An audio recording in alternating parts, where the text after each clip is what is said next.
yesterday I saw this on Twitter of a very important question that had to be asked in the midst of a pandemic, and I'm glad that somebody finally had the guts to ask it. And that was about what is President Trump going to do with star of Tiger King Joe Exotic's jail case? So one of the biggest rating hits of the coronavirus, aside from these briefings, has been a show on Netflix called Tiger King. Yeah. And the man who's the star of this is a former zoo owner who's serving a 22-year prison sentence. He's asking you for a pardon, saying he was unfairly convicted.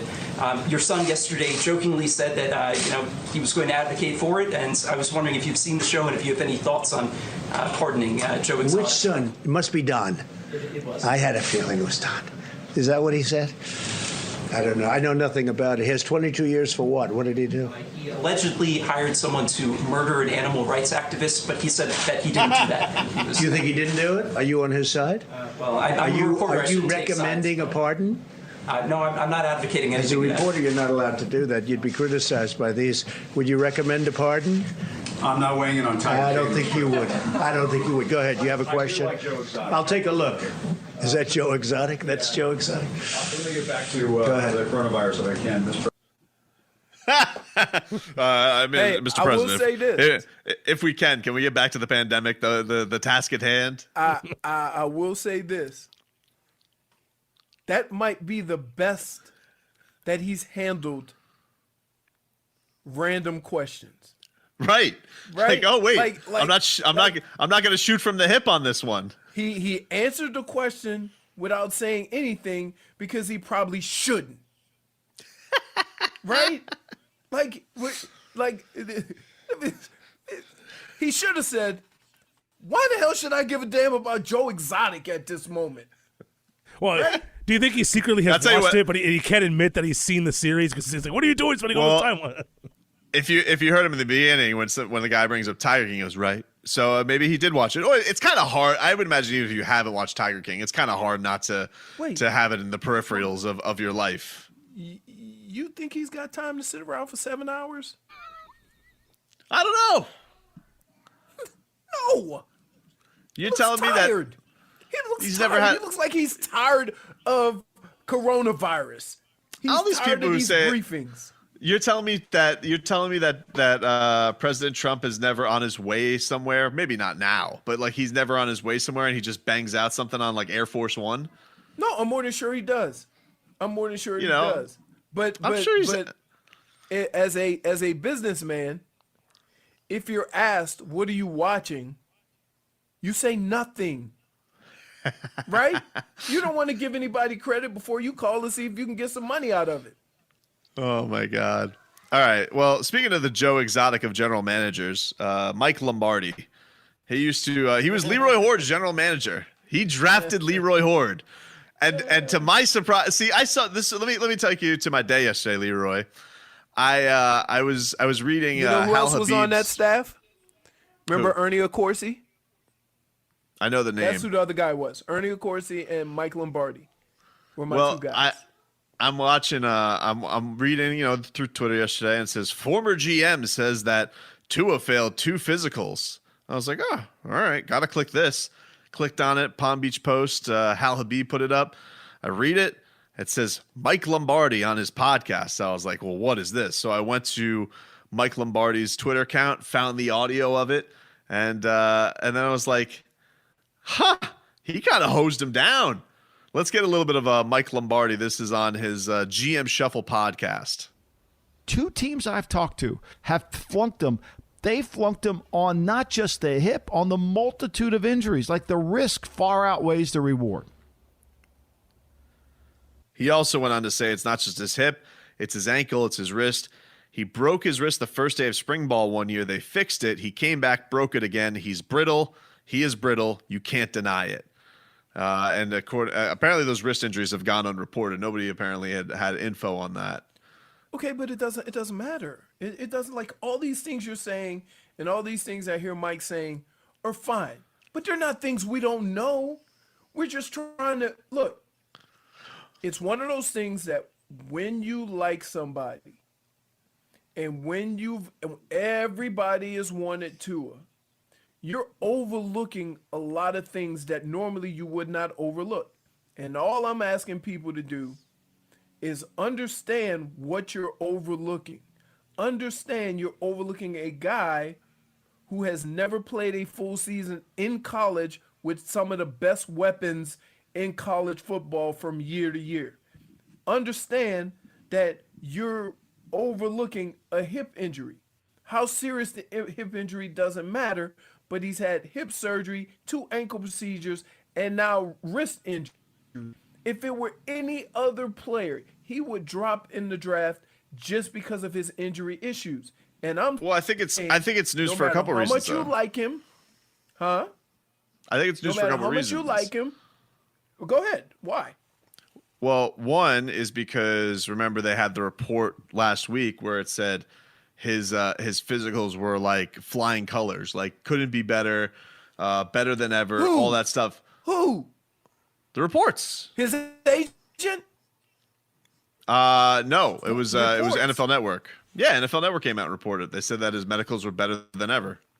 But that means somebody told them. They didn't do the physical themselves, and that's the other thing. That's why it's interesting. Like you're getting another side of it. That's why it's an interesting thing that Lombardi's saying. Right. But here's the other thing. In most cases, you can make your own evaluation of the player. This is coming from a third party.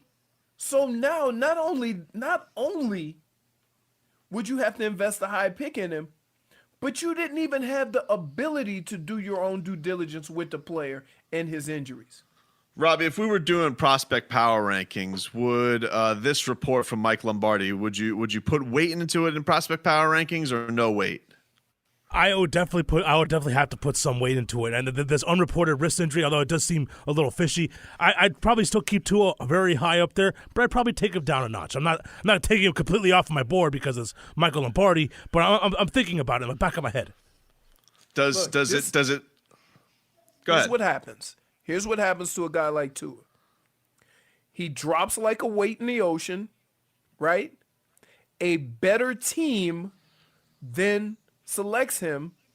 He has some success, and everybody says, "Oh, we passed on that guy." Like it happens like that. Like it doesn't mean because you did your due diligence and you made decisions based on the information you have, and it ends up that you were wrong. There's nothing wrong with that.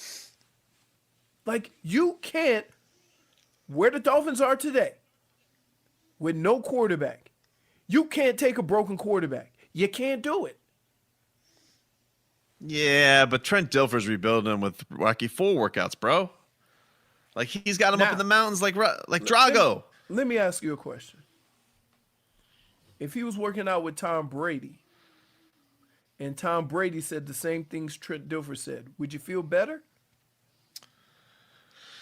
You mean if Tua was working out with?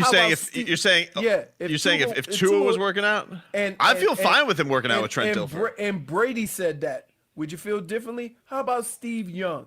Okay, I'm not taking anything away from Trent Dilfer's ability to teach or coach, but it's Trent Dilfer. I almost feel like it'd be bad if he was working out with Tom Brady because Tom Brady would still be competing with Tua. I like it that it's more of a okay.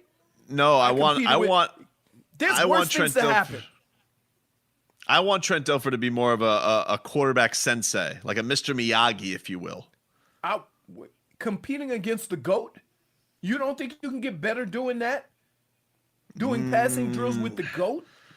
He's too selfish. The guy who he should work out with that would make Tobin say its pants, Mark Brunell. Oh, yeah. Well, lefty. That would be great. Lefties. If he... How he hasn't sought Mark Brunell's advice, and maybe he has. Maybe Mark Brunell just shot him down. I don't know, but yeah, I would want him to either do. I would love for him to go to Mark Brunell. Love you, Dad. You guys. I'm telling you. All right. I'm just not. Dude, look, Rocky 4. That's the That's the most hardcore training there was. That was more hardcore than Mickey Goldmill. Do you remember when Mick would make him chase the chicken? Yeah. He was running from KGB in Rocky 4. Okay. That was the hardest of the hardcore. And guess what? He still got bludgeoned. He won. He won, but he got beat up pretty good. He beat the holy hell out of Drago. Drago was a one-trick pony. Here, let's do it this way. If you bring in a young quarterback and you expect him to be the quarterback of your future, you better be 90 to 95% sure that he can make it through a season. How sure are you that Tua is going to make it through the season? I'm sure, because he's not going to play this season. Okay, but when he does play, I'm just saying in general. He's going to make it through. Even if it's not this year. He's going to be rebuilt, remolded. I can't. Like a piece of iron. You remember what Drago said to his trainer? He says, "He is not the man. He is a piece of iron." That's what he said. I'm looking along the lines of, if he dies, he dies. I'm looking along the lines of, instead of when he gets to the mountain and Rocky shouts Drago, Tua gets to the top of the mountain and he goes, "Burrow!"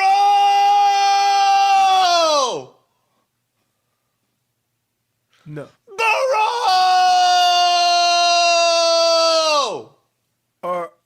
Now, you do realize, and I just want, if your credibility was hinging on this decision, Yeah, you would still go all in. I would. Remember what Robbie said? Huh? It was the Robbie great Robbie the Jet. You got no one to hold him, no one to fold him. May rest in peace. I'm folding him. Well, you didn't get to the mountaintop. Here, the draft, it's not the only quarterback in the draft. You have other options. Is Jordan Love training like Rocky IV? He don't have to. He's not broken. Herbert. You know what? You want to know what happened with Rocky? He was broken inside. Remember, he took the motorcycle ride around because Apollo Creed died. Yep. Well, in this case, Apollo Creed is a metaphor for Tua's hip. Tua's hip died. No. And His so, hip, and and what about his ankles? And his wrist. And what about his wrist? well, those died too. Almost like a whole body, like Apollo Creed, died. But now Rocky built himself back up. Oh, your analogy sucks. Burrow!